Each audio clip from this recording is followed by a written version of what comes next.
Definitely اتنا manual نہیں رہے گا, اس طریقے سے نہیں رہے گا جیسے پیچھے تھا. اب آپ کو یہ ساری ٹیکنالوجیز کے ساتھ مل کے آگے چلنا پڑے گا. سر آپ کو کیا لگتا ہے 2020 میں اس کے علاوہ اور کیا چینجز آئے ہیں, اور ہماری اتھارٹیز جو ہیں انہوں نے اس بارے میں جو اقدامات کیے ہیں اس حوالے سے آپ کا کیا کہنا ہے؟ اتھارٹیز نے کافی سارے کام کیے ہیں, اور ابھی آپ دیکھیں کہ جیسے پرائم منسٹر عمران خان ہیں, انہوں نے اس کو انڈسٹری کا ایک وہ دے دیا ہے. اور ڈیفینیٹلی چونکہ پوری دنیا میں آپ دیکھیں کہ ریئل اسٹیٹ سیکٹر ایسا سیکٹر ہے کہ جس کے اندر سب سے زیادہ منی انوالو ہوتی ہے, پیسہ انوالو ہوتا ہے, اور آپ فراڈ بھی سب سے زیادہ انوالو ہوتا ہے. اچھا, فراڈ کے اوپر بھی ہم بات کر لیتے ہیں. اصل میں فراڈ بیسیکلی ہم لوگ خود کرواتے ہیں. دیکھیں آپ کون کرواتا ہے؟ جو ریئل اسٹیٹ سیکٹر میں ہوتے ہیں کلائنٹ کرواتے ہیں. دیکھیں وہ جو ریئل اسٹیٹ سیکٹر کا ہے اس کے پیچھے اور وجہ ہیں, لیکن سب سے پہلے تو کلائنٹ جو چیز پرچیز کرنے جا رہا ہے اس کو تو پتہ ہونا چاہیے میں کیا چیز پرچیز کر رہا ہوں. کیا آپ یہ دیکھیں کہ بھی بہت سارے لوگ ہیں جو یہ کہتے ہیں جی کہ آپ ایک فائل لیں اور ایک ساتھ آپ کو فری دے دیتے ہیں. اب خود سوچیں کہ کیا یہ پاسبل ہے کہ آپ ایک فائل کے ساتھ, یا اس طرح کی بہت ساری چیزیں, یا بہت زیادہ ڈسکاؤنٹس, یا بہت ساری چیزیں آفر کرتے ہیں. بیسیکلی آپ دیکھیں کہ جب آپ خود سے یہ چیز دیکھ رہے ہیں کہ وہ بندہ اتنی زیادہ ڈسکاؤنٹ کیسے دے سکتا ہے. آپ کہہ سکتے ہیں کہ ریئل اسٹیٹ سیکٹر میں اتنا بڑا مارجن موجود ہے. آپ یہ دیکھیں اس نے ڈیولپمنٹ بھی کرنی ہے, اس نے لینڈ پرچیز بھی کرنی ہے, اس نے بائی لاز کے مطابق اس کو اگر آپ دیکھیں تو کوئی بھی جو ڈیولپمنٹ اتھارٹی ہے, چاہے وہ C D A, R D A, کوئی بھی ہے, وہ 50% سے تو زیادہ آپ کو سیلیبل ایریا دیتی نہیں ہے. تو اس کا مطلب یہ ہے کہ جو بھی آپ نے لینڈ پرچیز کی ہے 50% تو آپ نے ویسے ہی اس کو ویسٹ کرنا ہے, اس کو ویسٹ کہہ لیں. تو آپ جو اس کے حساب سے ڈیولپر کے حساب سے 50% آپ سیل کر سکتے ہیں. اس میں سے بھی 50% آپ جو آدھا ہے وہ آپ کہتے ہیں کہ یار ہم آپ کو ڈسکاؤنٹ دے رہے ہیں, تو یہ کیسے پاسبل ہے؟ آپ کے خیال سے اس حوالے سے اور کیا اقدامات کرنے چاہیے کہ ان چیزوں کو اور اتھینٹک بنایا جائے کہ لوگوں کے ساتھ فراڈ نہ ہو؟ دیکھیں جی, یہ سارے ہمارے جو ہم سٹیک ہولڈرز ہیں جس میں ڈیولپمنٹ اتھارٹیز بھی شامل ہیں, ان کو باقاعدہ ایک کمپین کے طور پہ یہ کام کرنا چاہیے کہ لوگوں کو پتہ ہو کہ جب وہ پرچیز کرنے جا رہے ہیں چیز تو کیا وہ ٹھیک چیز ہے یا نہیں ہے. آپ یہ دیکھیں ہر سیکٹر کے اندر ڈگری ہے, اس کا ڈپلوما, الیکٹریشین ہے, پلمبر ہے, اس کا ایک ڈپلوما ہے. لیکن کبھی آپ نے سنا کہ کوئی ایسا سیکٹر ہے جو ریئل اسٹیٹ کے لوگوں کو ایسی کوئی نالج دے رہا ہے, یا ایسا کوئی ڈپلوما, یا ایسی کوئی چیز کر رہا ہے جس سے ان کی اپنی ایجوکیشن اس سیکٹر کے اندر آئے؟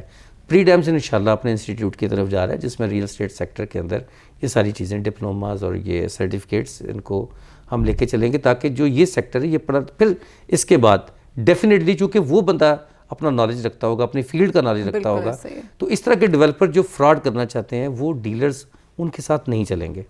سر آپ ہماری یوتھ کو کیا پیغام دینا چاہیں گے کہ ان کو ریئل اسٹیٹ سیکٹر میں آنا چاہیے یا نہیں؟ دیکھیں جی, میں تو یہ کہتا ہوں کہ یہ سب سے بہترین سیکٹر ہے, دنیا کا سب سے بڑا سیکٹر ہے.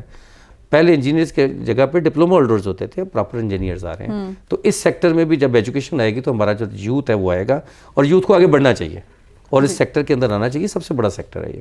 ہمارا جو ریئل اسٹیٹ کا سیکٹر ہے یہ مزید بہتری کی طرف کیسے آ سکتا ہے؟ اس حوالے سے آپ ہماری حکومت کو کیا مشورہ دیں گے یا کیا کہنا چاہیں گے؟ ابھی آپ یہ دیکھیں کہ ہم نے جو ہماری ڈیولپمنٹ اتھارٹیز ہیں جتنی بھی ہیں, وہ کام جو ان کو کرنا چاہیے تھا شاید اتنی کیپیسٹی پہ نہیں کر رہی, اور اس کیپیسٹی سے زیادہ, یا شاید وہاں پہ بھی اس چیز کی کمی ہے کہ آپ کو جو نئی اس وقت پاکستان کے اندر چیزیں آ رہی ہیں. مثال کے طور پہ دیکھیں پاکستان کے اسلام آباد کی ہم بات کر لیتے ہیں, پلاننگ کے حوالے سے بات کر لیتے ہیں, تو 3 ہماری میجر ایگزٹ اور انٹری روڈز ہیں. ایک آپ کی اسلام آباد ایکسپریس وے ہے, ایک کشمیر ہائی وے ہے, اور ایک اسی کا دوسرا جو ایگزٹ انٹری پوائنٹ ہے وہ مری ایکسپریس وے کی طرف ہے.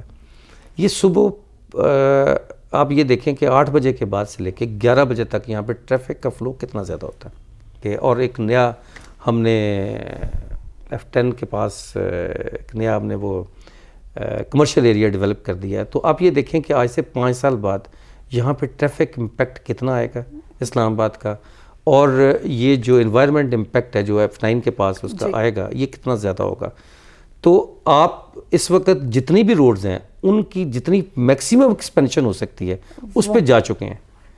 یا تو آپ کیا ماس ٹرانزٹ کوئی لے کے آتے, یا آپ اپنا کوئی اس طرح کی چیزیں دیکھتے کہ جس میں آپ اس امپیکٹ کو کم سے کم کر سکتے. اس کی طرف ابھی تک کوئی پلاننگ کی طرف ہماری اتھارٹی نہیں گئی, جو کہ سب سے پہلے یہ کرنا چاہیے تھا.